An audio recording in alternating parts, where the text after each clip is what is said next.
The patient has only one IV site with a continuous infusion of lactated Ringer's solution. The provider has prescribed ceftriaxone 100 mg in normal saline 50 ml to be given IV now. What should be the nurse's first action? A. Mix the ceftriaxone into the normal saline and piggyback into the primary infusion. B. Insert a secondary IV so the infusions can run simultaneously. C.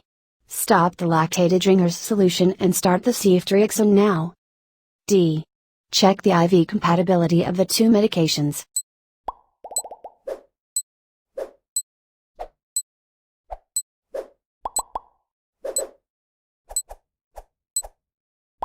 Answer is D. Check the IV compatibility of the two medications.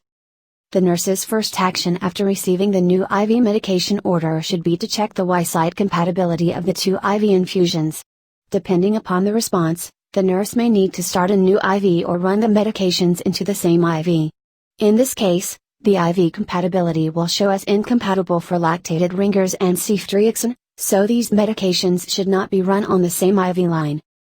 If possible, the continuous infusion should not be stopped unless an IV access is obtained, or the physician gives the order to pause the continuous infusion while the antibiotic is given. Which of the following lab tests would be considered point-of-care testing? A. Urinalysis. B. Sputum culture.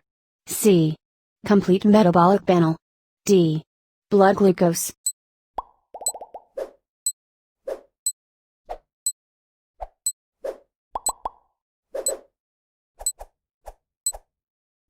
Answer is D. Blood glucose.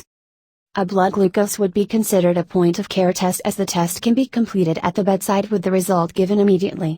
A urinalysis, sputum culture, or complete metabolic panel would not be considered point-of-care tests because these tests need to be run in a laboratory setting with specialized equipment not available at the bedside.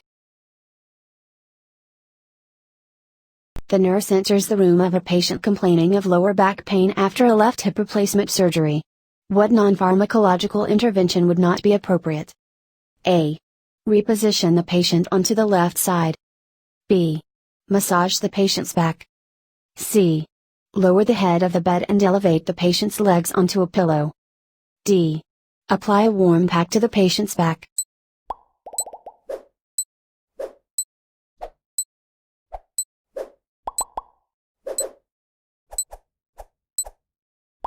Answer is A. Reposition the patient onto the left side. If possible, the patient should not be repositioned onto the side where the hip surgery took place as this may cause decreased circulation or improper healing to the hip or cause more pain to the patient. The patient can be repositioned from supine to the right side. Massage is an appropriate method for nursing staff to use in decreasing pain for the patient. It is appropriate to lower the head of the bed to elongate the patient's back. The patient's legs may be elevated to prevent swelling and pressure ulcers. The application of heat to a painful area is appropriate. It would be acceptable for the nurse to obtain a doctor's order prior to heat application.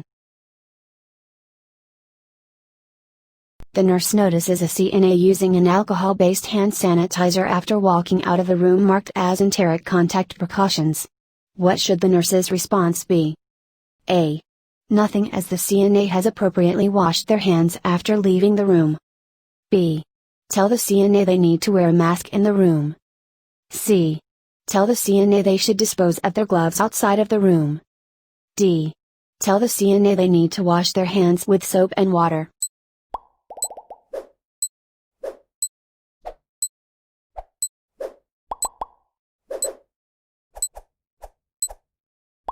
Answer is D. Tell the CNA they need to wash their hands with soap and water. A room marked with enteric contact precautions indicates that normal alcohol-based hand sanitizer will not remove the bacteria present in the room.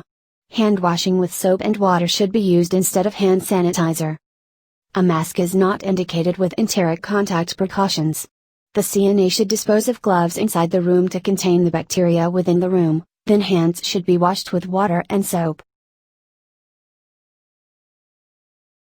A nurse is making a home health visit in a home of an elderly couple. The wife states regarding her husband, the patient, he always sits in the chair all day long.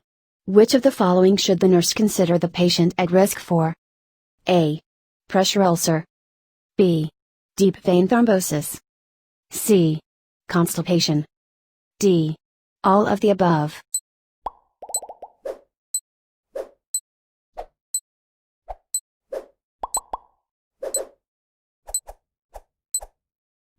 Answer is D. All of the above. The patient is at risk for all the listed conditions related to decreased mobility. Pressure ulcers form as the skin layers break down between the chair or bed surface and bone. This may happen due to the patient remaining in one position too long. This patient may be at risk for pressure ulcers to his sacrum or areas where his leg meets the footrest. Patients have been shown to be higher risk for deep vein thrombosis with decreased mobility. The patient should ambulate multiple times a day to lower his risk for DVT. Constipation is another common side effect of decreased mobility as the GI system slows.